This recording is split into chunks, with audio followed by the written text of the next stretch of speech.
recordar, mis hermanos, que inicié una serie de estudios basados en lo que es la escatología. Recuerden que escatología son los estudios de los últimos tiempos, los tiempos finales.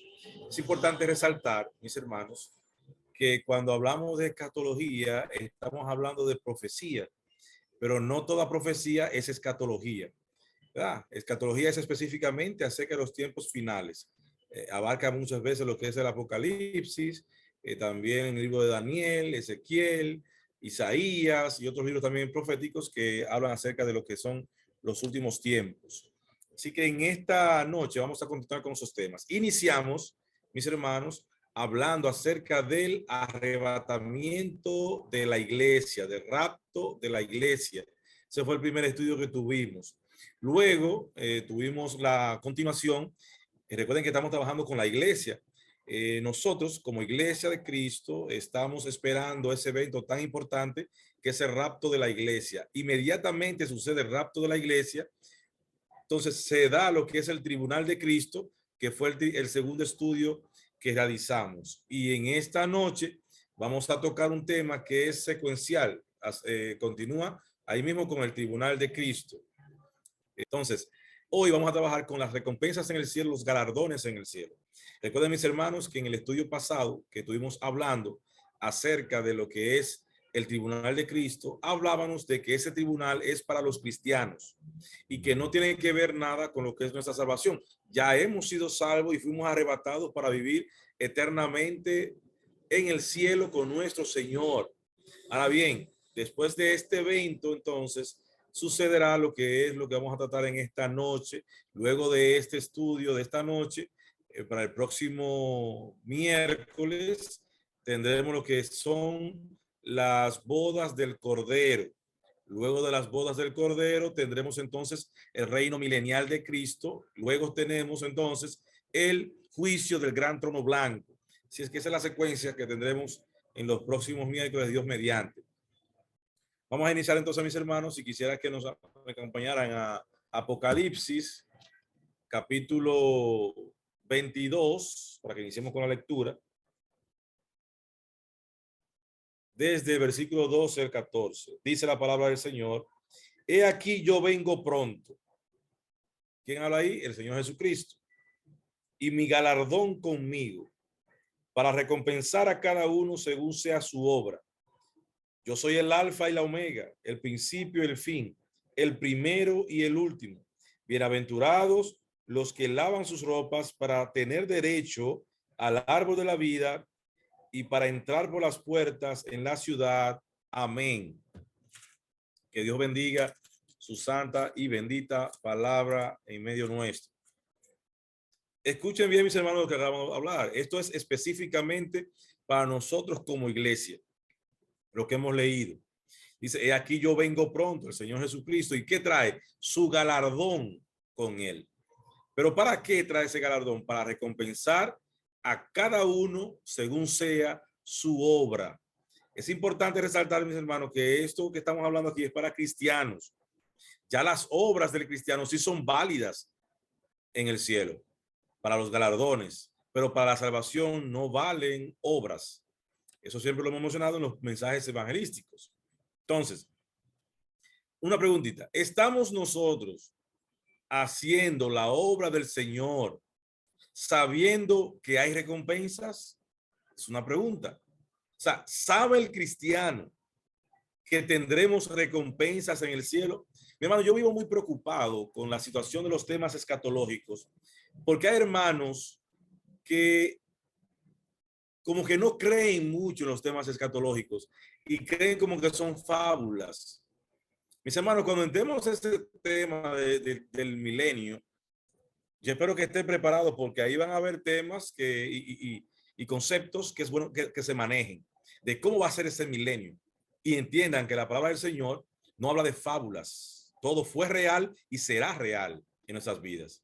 Entonces, si nosotros nos ponemos a pensar, mis hermanos, en cuáles fueron nuestros tiempos en la escuela, si su promoción de secundaria o de la universidad, estudios superiores, era de unos 30 estudiantes y van a usted que pasaron 25 alumnos de esos 30.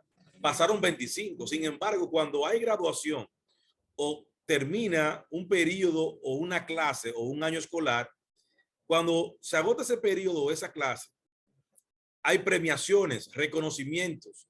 De los 25 que pasaron, todos pasaron. Pero siempre hay unos reconocimientos para aquellos estudiantes más destacados. Mis hermanos, así será allá en el tribunal de Cristo. Todos estaremos allá en gloria, salvos todos. Sin embargo, no todos recibiremos las mismas recompensas ni los mismos galardones. Es importante que el cristiano sepa esto. De la misma manera sucederá también, mis hermanos, en el juicio del gran trono blanco. Los perdidos, los condenados, mis hermanos, le pasará lo mismo. También tendrán su grado de condenación respecto a lo que fueron sus hechos de pecado. Porque no es lo mismo, por ejemplo, Adolfo Hitler, que una persona por ahí que fue que no aceptó a Cristo. Entonces, habrá también esa situación en lo que es el juicio del gran trono blanco. Entonces, es importante, mis hermanos, que entendamos de que en esa etapa de los galardones, se nos van a juzgar a nosotros, que ya hablamos de eso, la lealtad y el fiel servicio al Señor. El Señor Jesucristo nos mirará a nosotros, como dice la palabra, con sus ojos, que son como llama de fuego, y expondrá todas nuestras obras y todo lo que hicimos para gloria y honra de Él. Todo el servicio que hicimos.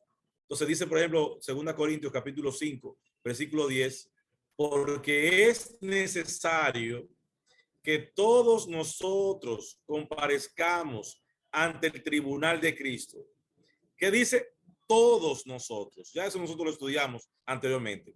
Para que cada uno, mi hermano, no dice para que los ancianos, para que los pastores, no dice para que cada uno reciba según lo que haya hecho mientras estaba en el cuerpo, en este tabernáculo, sea bueno o sea malo.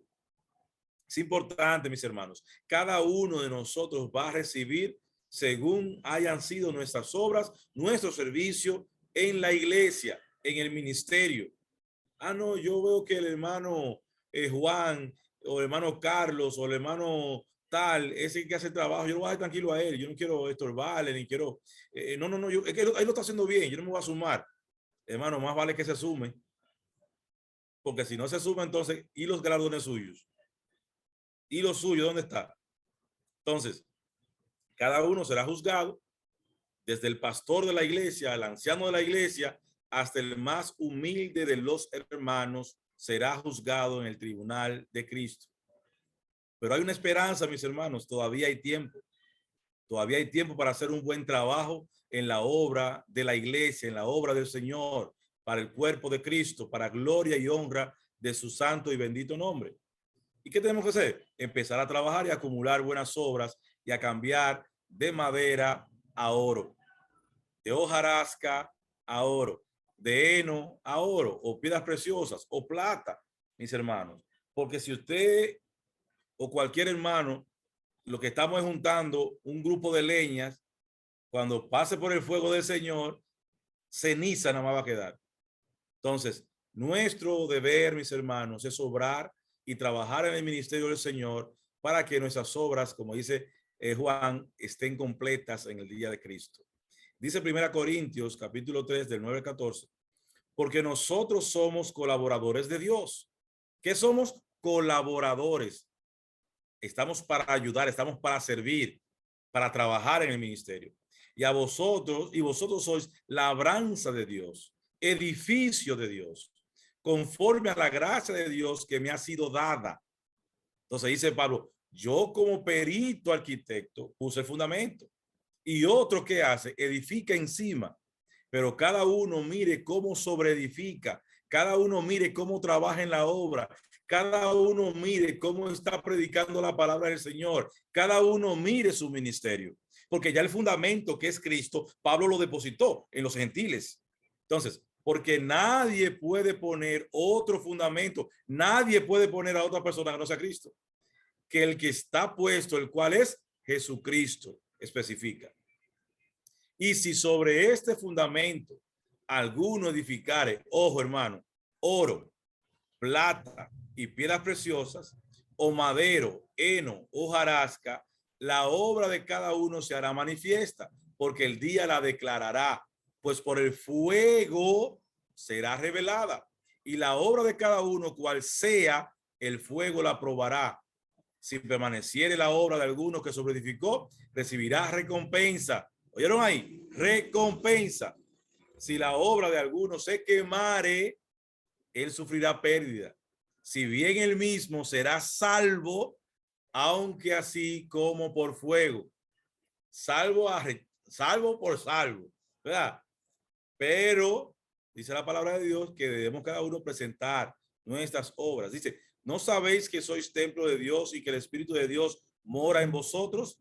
Si alguno destruyera el templo de Dios, Dios lo destruirá a él, porque el templo de Dios, el cual sois vosotros, santo es. Entonces, mis hermanos, ¿qué es oro, plata y piedras preciosas? Los ministerios. Si usted canta, se alaba al Señor, si predica, si da estudios bíblicos, si anda regando tratados, si está predicando la palabra del Señor casa por casa, si está evangelizando, si está trabajando en la iglesia sirviendo como mujer o sirviendo en la puerta, organizando el inmueble, limpiando la iglesia. Todas estas acciones son obras que van a repercutir en oro, plata y piedras preciosas. ¿Qué sucede cuando el oro y la plata y las piedras preciosas son expuestas al fuego? Lo que es corrupción, lo que no sirve, se va, la impureza se va y queda algo puro de ese material. Por eso el Señor hace esa gran comparación. Pero dice también que si alguno edificara madera, heno y hojarasca, el heno es como la hierba, hojarasca la hoja seca. ¿Qué sucede cuando eso pasa por el fuego? Se va, se espuma, se vuelve ceniza. Entonces, cada uno de mis hermanos, dice el 18, nadie se engañe a sí mismo. Si alguno entre vosotros se cree sabio en este siglo, como hay muchos que se creen así, hágase ignorante para que llegue a ser sabio, porque la sabiduría de este mundo es insensatez para con Dios. Pues escrito está, él prende a los sabios en la astucia de ellos. Mis hermanos, ser lo más humilde posible es nuestra meta, lo más humilde posible. ¿Se ha visto esos tipos de empresarios que son la cabeza o gerente de una empresa y lo ha visto alguna vez con una escoba o ayudando a un empleado? Esa persona es humilde. Pero habemos hermanos que cuando estamos en una posición maltratamos a los siervos, a los colaboradores que están por debajo de nuestra dependencia. Y nosotros debemos tratar a esa persona como humanos que son, como almas que debemos salvar, y ese testimonio nuestro va a predicarles a ellos. Ellos van a decir, no, pero fulanito es un hombre muy bueno. Pero lo van a decir, pero que es cristiano. Es el primer distintivo, porque usted está tratando bien a esas personas. Entonces, ¿cuál fundamento, mis hermanos? Es que Pablo está hablando. Recuerden que Pablo fue escogido por Dios como un arquitecto para su obra, para predicar el evangelio a los gentiles. Y Pablo se convirtió y duró unos días ciego en cama. Y Dios lo instruyó durante 3 años, lo instruyó terriblemente con la palabra del Señor. Y Pablo dice que ahí fueron revelados misterios. Y esos misterios fueron para nosotros los gentiles. Ahí fue que el pueblo de Dios entendió que la segunda venida de Cristo, no fue cuando él vino aquí, nació y murió y resucitó. Eso fue parte de. Entonces, por eso los judíos, mis hermanos, rechazaron al Mesías, porque ellos estaban esperando el Mesías para libertar el pueblo de la opresión romana. Recuerden que cuando en el Antiguo Testamento se habla del reino del Señor, habla de libertad, habla de justicia perfecta. Entonces, al ellos ver que el Señor empezó a curar enfermos, a predicar el evangelio de salvación y que el reino venía pronto, ellos entonces rechazaron al Mesías. El problema es que el Señor, Dios Todopoderoso, no reveló esos misterios en el Antiguo Testamento. Los reveló para nosotros los gentiles, porque Dios tiene sus planes bien trazados y perfectos, mis hermanos. Y a Él sea la gloria. Entonces, ¿cuál fundamento? Todas las epístolas de Pablo y los apóstoles son el fundamento de nuestra doctrina. Esa doctrina la puso Pablo y los demás, y sobre esa doctrina nosotros estamos edificando, mis hermanos. Estamos sobreedificando. Y los demás hermanos que sigan convirtiéndose seguirán edificando encima continuamente, haciendo un gran edificio de la palabra de Dios.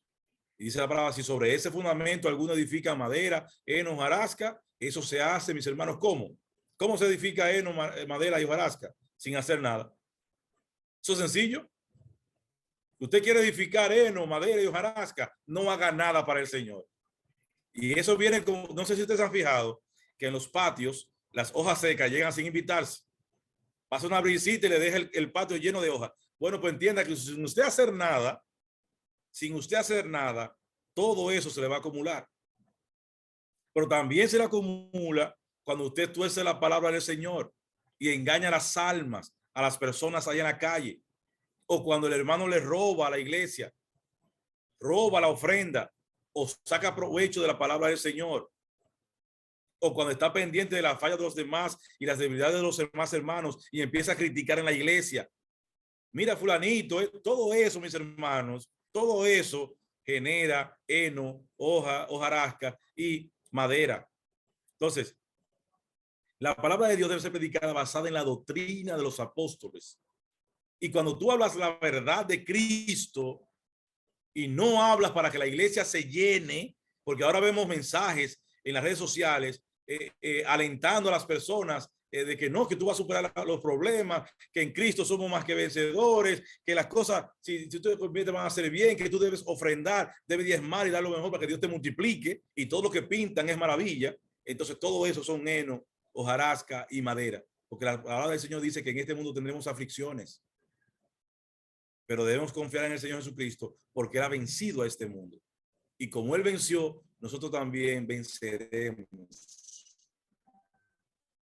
El evangelio de salvación no se predica, la palabra predica para que los escuchan estén contentos con lo que estamos hablando.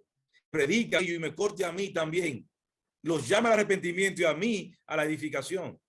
Entonces, mis hermanos, debemos trabajar basados en la palabra del Señor. Pero, dice, pero si permaneciera la obra de cada uno, entonces, ¿qué sucede con ese? Recibirá recompensa. En muchas oportunidades la Biblia menciona las recompensas en el cielo. Si vamos a Mateo capítulo 5 del 12, en el Sermón del Monte dice la palabra, gozaos y alegraos, porque vuestro galardón es grande, ¿dónde? En los cielos. Porque así persiguieron a los profetas que fueron antes de vosotros. Pero, ¿por qué, mis hermanos, entonces son tan necesarias las recompensas? Y hago esta pregunta. ¿Acaso no es suficiente, mis hermanos, con la salvación? Claro que sí. Claro que es muy suficiente. Porque primeramente es inmerecida. Es un regalo de Dios. Y yo creo que con eso fue suficiente. Pero Dios aún así establece que habrá recompensas. Entonces, pensar en eso, mis hermanos, que estaremos con Dios eternamente en los cielos, es una maravillosa esperanza y seguridad que tenemos. Creo que eso es suficiente. Pero Dios aún así dará recompensa en el cielo después del tribunal de Cristo. ¿Sobre qué? Sobre la base de nuestra fidelidad. ¿A quién? A Él, cuando le servimos. Si lo hicimos, mis hermanos, si lo hicimos porque le amamos a Él, no porque queríamos que nos vieran. Porque hay hermanos que, y conocemos de esos casos, que van a la iglesia a cantar, pero cuando la iglesia es los domingos, porque hay muchas personas, pero cuando hay un culto por ahí secular, no van. Usted va a cantar a la iglesia para que lo escuchen o para que Dios escuche su ofrenda de esa noche para Él. Porque todo lo que depositamos delante del altar, delante de Dios, es una ofrenda que hacemos para el gloria del Señor.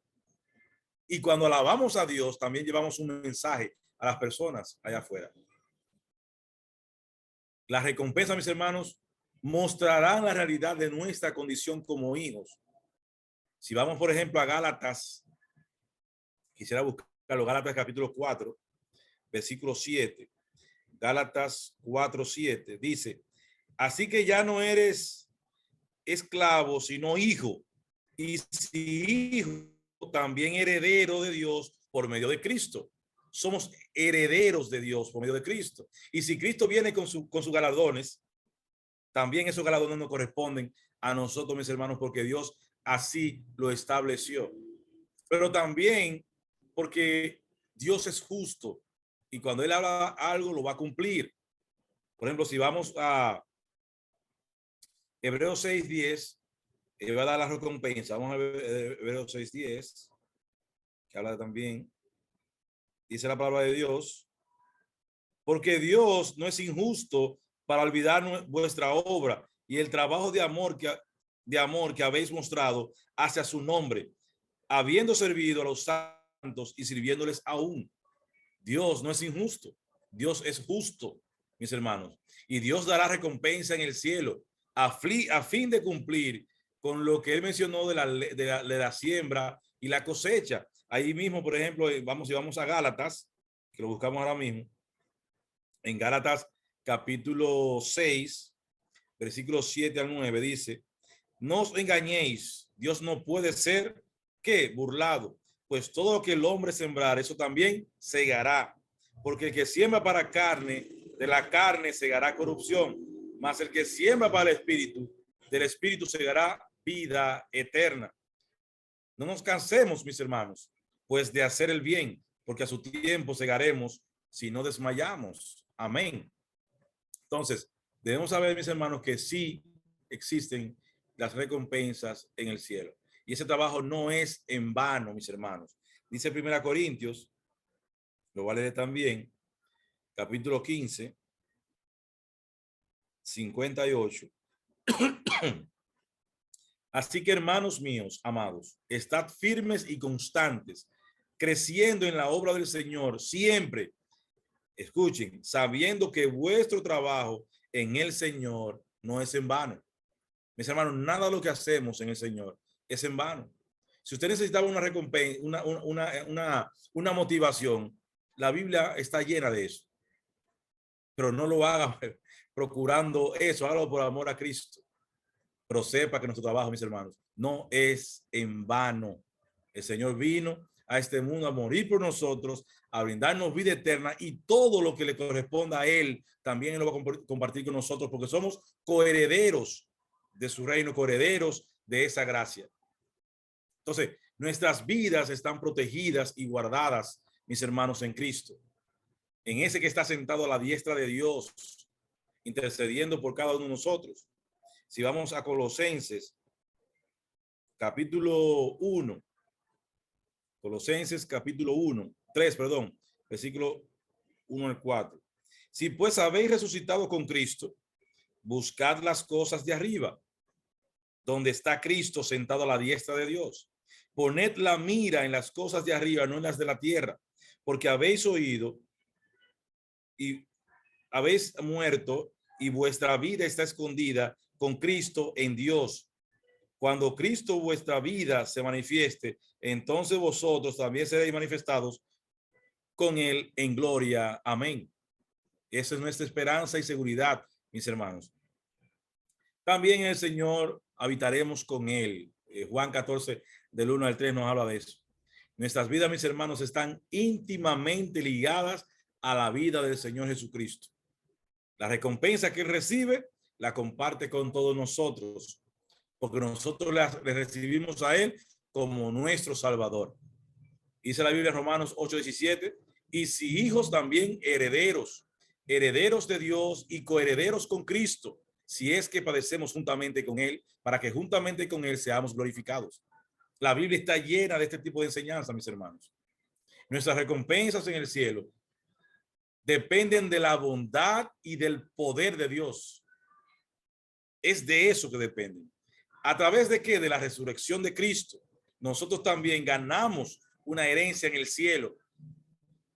En la tierra nuestra fe es probada. Eso está claro. Y redunda en que en alabanza y gloria y honor cuando Cristo es revelado. En primera de Pedro habla de eso, capítulo 1, versículo de 3 al 9. Entonces, mis hermanos, entre más cerca de Dios estemos en esta vida, más centrados en Él y conscientes de Él, más dependientes de Él y más desesperados por su misericordia estaremos. Y entonces habrá mucho más que celebrar, porque estaremos en una viva comunión con nuestro Padre Celestial, con nuestro Señor y Salvador Jesucristo. Entonces, sí vamos ya a mencionar lo que son las 5 coronas más mencionadas y principales. Hay más que habla la palabra del Señor. Y vamos a ir a la primera corona, 2 Timoteo capítulo 4, versículo 8. Vamos a ir allá. Dice la palabra del Señor: he peleado la buena batalla, unos versículos muy famosos. He acabado la carrera, he guardado la fe. Por lo demás, me está guardada la corona de justicia, la cual me dará el Señor, juez justo, en aquel día. ¿Cuál día, mis hermanos? En el tribunal de Cristo. Y no solo a mí, Pablo hace la salvedad, no solo a mí, hermanos, sino también a todos los que aman su venida. Amén. Entonces, ¿cuál corona es esta? La corona de justicia por amar la venida de Cristo. La corona de justicia por amar la venida de Cristo. Ahora, pregunta, ¿en verdad anhelamos que Cristo venga? ¿Realmente anhelamos esto? ¿O solo lo pensamos por conveniencia o decimos, yo quiero que venga, pero estoy en un proyecto ahora y quiero terminarlo? O yo quiero que él venga ahora, pero mira, yo me estoy por casar ahora y que venga después que yo me case. O yo quiero que venga, pero mira, yo quiero tener mis hijos y quiero verlo crecer. Mis hermanos, que nada de este mundo nos ate y nos perturbe de ese deber, de ese sentimiento que debemos tener de anhelar la venida del Señor. ¿Acaso no lo manifestó el Señor Jesucristo en su oración? Padre nuestro que estás en los cielos, venga a nosotros tu reino. O sea, debemos anhelar la venida de Cristo, porque es lo que nos librará de tanto sufrimiento en este mundo y de tantos problemas, y nos dará por fin esa reunión que tanto deseamos con nuestro Señor y Salvador, Jesucristo. Si amáramos la venida del Señor, mis hermanos, estuviéramos predicando incesantemente, a tiempo y fuera de tiempo, en las calles. ¿Saben por qué? Porque inmediatamente se convierte el último, el que falte, el último. Cuando se convierta, la iglesia es arrebatada. No hay señales para el rapto de la iglesia. Recuerden que en Mateo, en los evangelios, cuando habla de las señales del fin, lo dice bien claro, y hay hermanos que están confundiendo esto. Son señales del fin, no señales del rapto de la iglesia. El rapto de la iglesia no es el fin de este mundo. El rapto de la iglesia, mis hermanos, es para librarnos a nosotros del día de la ira que manifiesta en la palabra del Señor. Entonces, es importante entender esta parte, mis hermanos, ahí también. Entonces, debemos amar la venida del Señor Jesucristo. ¿Y cómo manifestamos? Predicando su palabra, congregándonos, trabajando en mensajes en las calles, compartiendo el evangelio a toda persona que encontremos, nuestros compañeros de trabajo también. Dedicar un tiempo para compartir la palabra del Señor, de una manera u otra, buscar la forma, mis hermanos, buscar esas almas que están ahí afuera perdidas. La segunda corona, mis hermanos, es la corona de la vida por soportar las pruebas. La corona de la vida por soportar las pruebas. ¿Y dónde está esto? Vamos a buscarlo en Santiago, capítulo 1, versículo 12. Santiago, capítulo 1, versículo 2. Dice, bienaventurado, ¿quién? El varón que soporta la tentación. Entiendas aquí que el varón habla de varón y hembra, el varón que soporta la tentación, porque cuando haya resistido la prueba, recibirá que, hermano, la corona de vida que Dios ha prometido a los que le aman. Mis hermanos, esta corona, según lo que se describe aquí, es para todo lo que seamos salvos, ¿verdad? Porque ya hemos resistido. Entonces, la corona de la vida por soportar las pruebas será otorgada para aquellos hermanos que perseveren, que resistan a las pruebas confiando en el Señor Jesucristo.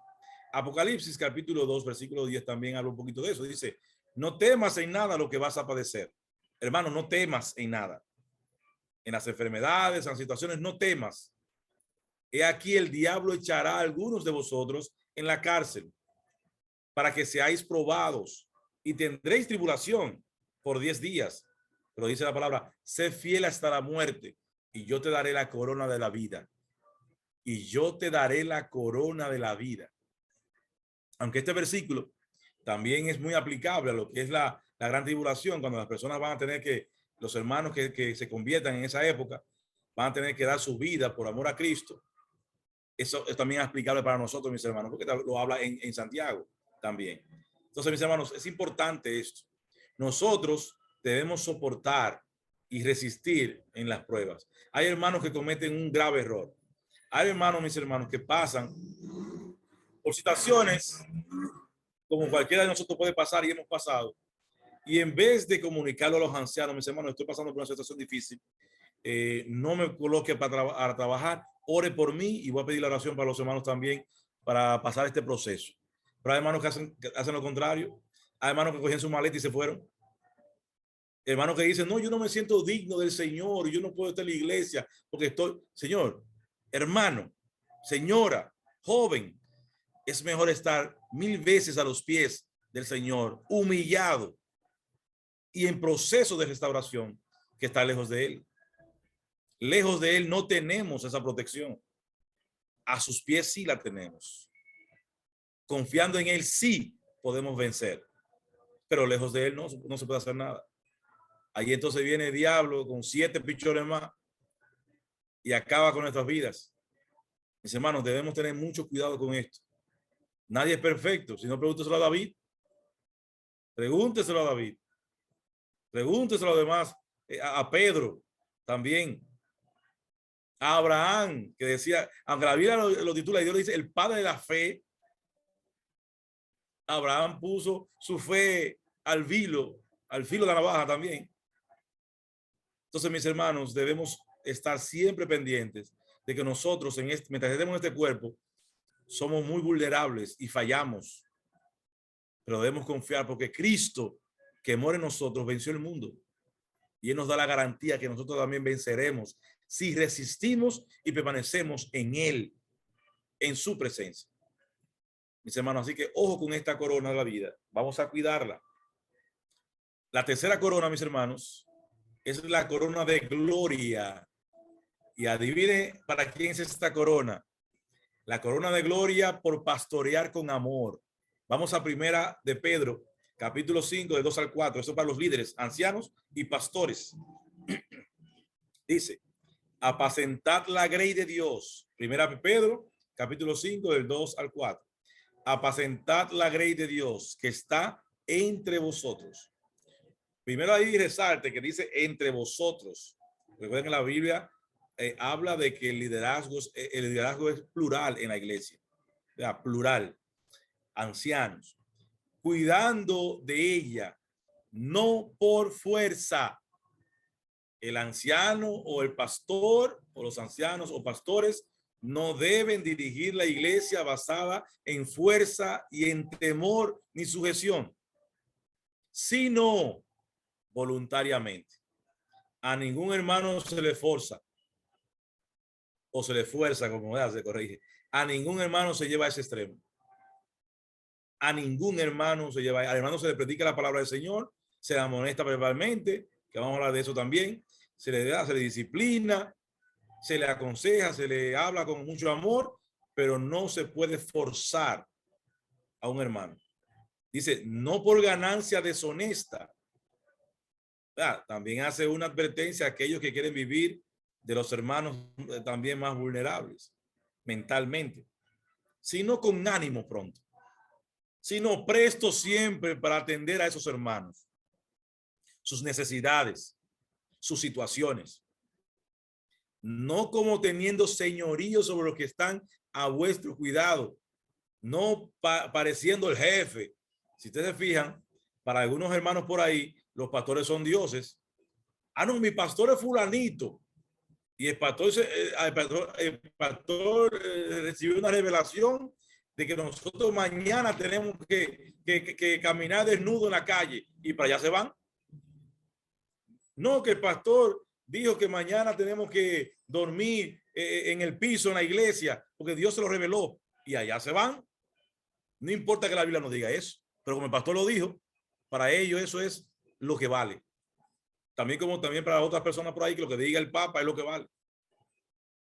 La Biblia es clara y especifica cómo debe ser cada liderazgo de la iglesia. Entonces no debemos ejercer ese señorío, sino siendo ejemplos de la grey. Entonces, ¿cuál es el deber de los líderes?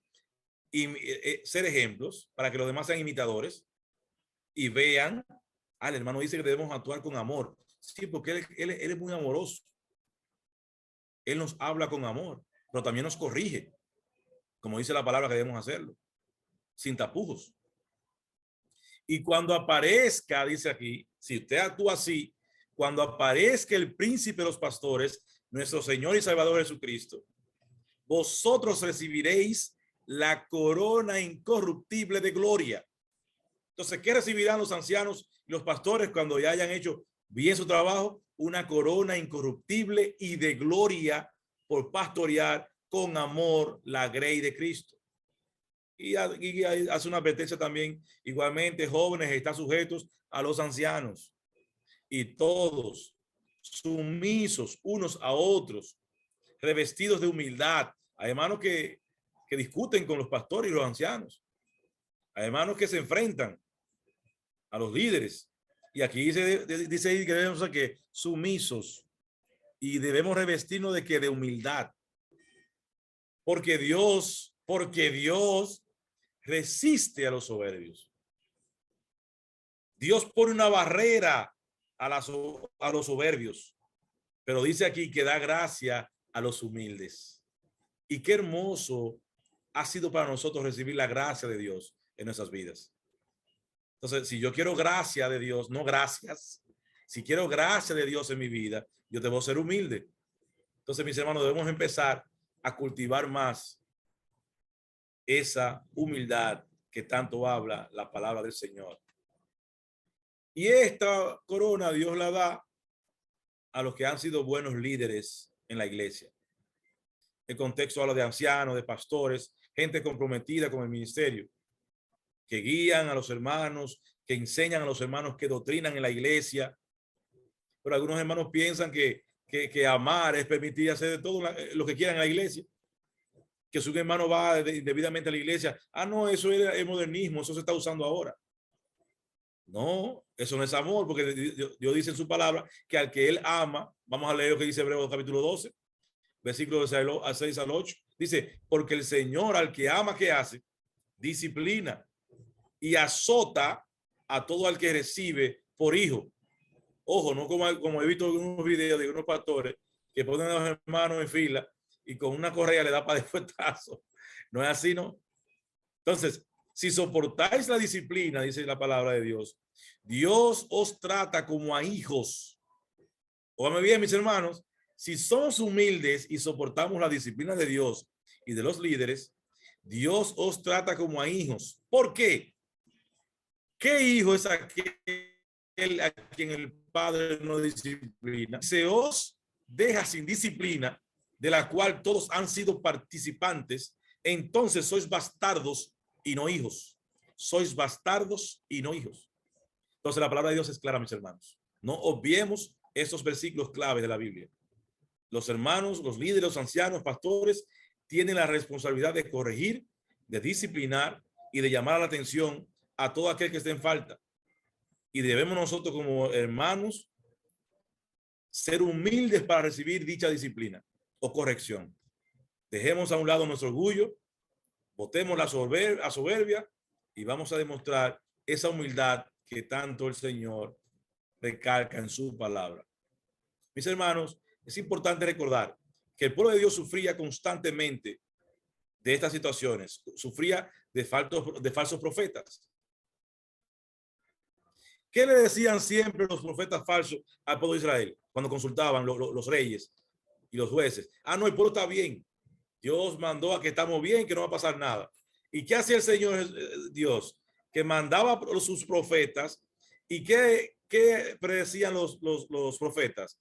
Calamidades, problemas, y que el pueblo debía volverse al Señor Jesucristo, reconciliarse con el Padre. Era constantemente, mis hermanos, eso se repetía constantemente. Pero el pueblo de Dios y los judíos de esa época le encantaba escuchar que las cosas estaban bien.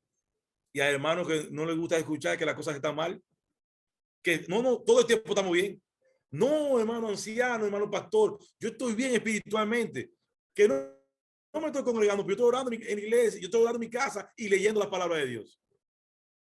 Hermanos, mucho cuidado con esto, que así empiezan los hermanos hasta que después se encuentran a 2 estados ya de la iglesia y no encuentran después el bus para llegar allá. Y ahí entonces el diablo lo transporta a un escenario muy peligroso. Así que debemos tener mucho cuidado. La palabra de Dios se habla así como el Señor Jesucristo lo hacía. Él hablaba con amor, pero también corregía, hablando la verdad. Recuerden, mis hermanos, que Babilonia tomó a Israel, se llevó los cautivos. ¿Y qué decían los profetas falsos? Que era mentira lo que decía Jeremías y Ezequiel, que era mentira todo lo que decían ellos. Sucedió lo que sucedió. También el profeta Daniel. Porque recuerden que la Biblia, aunque no menciona a Daniel en el Antiguo Testamento como profeta, el mismo Señor Jesucristo en Mateo 24:15 lo menciona que fue profeta.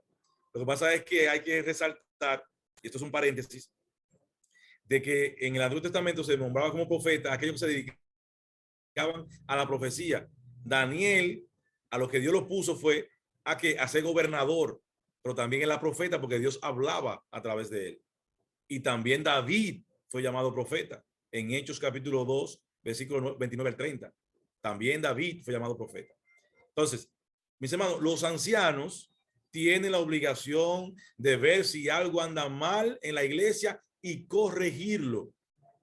Si no, recuerden lo que sucedió en el pueblo de Corintios, que Pablo amonestó a los líderes porque estaban permitiendo que una señora se acostara con su hijastro. Entonces, había adulterio ahí y Pablo lo resalta, que el tal se ha echado de la iglesia en disciplina para que el diablo hiciera con él lo que quisiera. Entonces, debemos tener mucho cuidado, mis hermanos. El pecado en la iglesia no se puede permitir, porque sea mi hijo, mi hermano, mi primo, mi mejor amigo, nada de eso se permite, porque la Biblia habla de que debemos corregir lo que está mal en la iglesia para que las cosas marchen de la mejor manera. La cuarta corona, mis hermanos, es la corona incorruptible por fidelidad y constancia. Esta sí es importante, mis hermanos. Vamos a ir a 1 Corintios capítulo 9, versículos 24 y 25. Dice, ¿no sabéis que los que corren en el estadio, todos a la verdad corren, pero uno solo se lleva el premio? Corred de tal manera que lo obtengáis. Todo aquel que lucha, de todo se abstiene, ellos a la verdad para recibir una corona corruptible, pero nosotros una que incorruptible, para gloria y honra de nuestro Señor. Esta corona, mis hermanos, es para aquellos que quieren abstenerse de todo mal, y de ella nos hablan estos 2 versículos. Abstenernos de las situaciones que en este mundo nos llaman a nosotros a cometer actos de pecado. Ahora, no sé si alguno de ustedes ha corrido un maratón, pero hay varios carreras. Hay una carrera que de 100 metros, 200 metros, plano, que el que llegó más rápido ese va a ganar. Pero aquí habla de un maratón, mis hermanos, una carrera larga. Y todo aquel que sale como un loco corriendo, apresurado, se cansó y no llegó. Ustedes no se fijan que hay hermanos que llegan, que quieren hacer de todo en la iglesia, y a los 3 meses están peor que como estaban antes. El problema es que empezaron una carrera a destiempo, de una velocidad muy rápida. ¿Sin qué? Sin haber madurado, sin haber pasado un proceso. Yo recuerdo que yo trabajé con un estudio, yo lo hice con usted también, sobre las 3 etapas del cristiano, ¿verdad? La niñez, la adolescencia y la adultez del cristiano. Entonces, si la carrera de 100 metros, dele rápido. Pero esta carrera, mis hermanos, de 100 metros. Y para un atleta llegar a una carrera de un maratón bien, debe tener primeramente buena alimentación. ¿Y cómo un cristiano se alimenta bien, mis hermanos? Con la palabra de Dios, estudiando la palabra de Dios. Pero ese hermano o ese atleta debe tener buena resistencia, que tiene que ver con la buena alimentación que ha estado impartiendo y con la práctica constante. El hermano debe practicar y dar testimonio de lo que está recibiendo de la palabra del Señor. Pero también necesita compromiso. El hermano debe estar comprometido a la obra del Señor, sabiendo que hemos sido llamados para un trabajo tesonero, un trabajo arduo en la obra del Señor. Hemos sido llamados, mis hermanos, no para ocupar un asiento, nada más. Hermano, amén, que usted se convirtió y es salvo. Bendito sea el Señor por eso. Mis hermanos, pero tenemos mucho por delante. Tenemos mucho trabajo por delante y debemos buscar la manera de descubrir cuál es ese don o esos dones que Dios depositó en nosotros, porque sí lo depositó. Y Dios no miente. Dios no miente. Y tenemos talentos también que debemos cultivar y trabajar. Entonces, ojo con esto, mis hermanos. Ojo con esto. Y la última corona, con esto ya cerramos, es la corona de gozo por ganar almas. Esta es muy importante, mis hermanos. Vamos a 1 Tesalonicenses, capítulo 2, versículos 19 al 20. Dice, porque ¿cuál es nuestra esperanza o gozo o corona de que me gloríe? ¿No lo sois vosotros delante de nuestro Señor Jesucristo en su venida? Vosotros sois nuestra gloria y gozo. Entonces la corona de gozo por ganar almas para Cristo, mis hermanos, debemos procurar esa corona. Es muy importante. ¿A cuántas personas le hemos hablado de Cristo desde que nosotros le conocimos a Él? Respóndanse ustedes mismos. ¿Cuántas personas hemos llevado a la iglesia invitados para escuchar la palabra del Señor? ¿A cuántas personas le hemos mandado un texto de predicación o de estudio o un comentario cristiano? ¿A cuántas personas le hemos dado un tratado? ¿A cuántas personas le hemos regalado una Biblia? Mis hermanos, debemos tener esto muy, muy, muy en cuenta. Ahora, mis hermanos, la Biblia no nos habla de cantidad, de cuántas almas debemos salvar, de a cuántas personas debemos invitar, de cuántas cosas debemos hacer para ganar un alma. Pero sí tenemos un límite de tiempo, mis hermanos, hasta que Él vuelva. Hasta que Cristo venga y nos arrebate, tenemos que seguir ganando almas para Cristo, seguir predicando el evangelio de salvación. Mis hermanos, hemos presentado 5 coronas, las más principales que el Señor quiere que tengamos en cuenta y que trabajemos arduamente para que estas coronas entonces adornen nuestra cabeza. Y para que usted vea más o menos qué escenario sería eso, si usted va a primera de Crónicas, capítulo 20, versículo 2, ahí se narra algo que sucedió con David. Dice que el rey David en una de sus batallas tomó la corona del rey de Rabá, la cual pesaba un talento de oro. Dice que esta corona tenía piedras preciosas a su alrededor. Imagínese usted entonces el valor de esa corona. Ahora, ¿cuánto más será el valor de estas coronas que el Señor ha forjado, con sus manos para usted y para mí? Tienen un valor muy, muy, muy grande, mis hermanos. Ahora, estamos luchando, estamos trabajando para obtener alguna de ellas, para obtener quizás una o dos de ellas, o para obtener todas. Entonces, que esta pregunta, mis hermanos, podamos responderla. Aparte, la Biblia también, en otros versículos y libros, habla de estos galardones y hace mención, por ejemplo, en Génesis capítulo 15, versículo 1, habla de una nominación para Abraham por su fe. Ese fue el primer galardonado. Pero también en Moisés habla de que él fue puesta la mirada en el galardón. Eso lo habla en Hebreos capítulo 11, versículo 24, 26. También en Mateo 5, del 11 al 12, menciona coronas para aquellos que son avergonzados y perseguidos. También para los que aman a sus enemigos. En Lucas capítulo 6, versículo 35, habla de coronas, de galardones. Y también para los que se despojan de las cosas, de sus cosas personales para darle a los demás en Hebreos capítulo 10, versículos 34 y 35. Y también en segunda de Juan, versículo 8, habla de que debemos cuidar para que nuestros galardones sean completos para el día de Cristo. Entonces la Biblia tiene muchos versículos, mis hermanos, con estas enseñanzas. Ahora, con esta pregunta, mis hermanos, termino. ¿Cuál es el propósito final de estas coronas? ¿Cuál es el propósito final de estas coronas? Y quiero que abran, mis hermanos, Apocalipsis capítulo 4, por favor. Todo lo que sea posible, vayan allá. Apocalipsis capítulo 4. Versículos del 9 al 11. Dice la palabra del Señor. Y siempre que aquellos seres vivientes dan gloria y honra y acción de gracias al que está sentado en el trono, al que vive por los siglos de los siglos, los 24 ancianos se postran delante del que está sentado en el trono.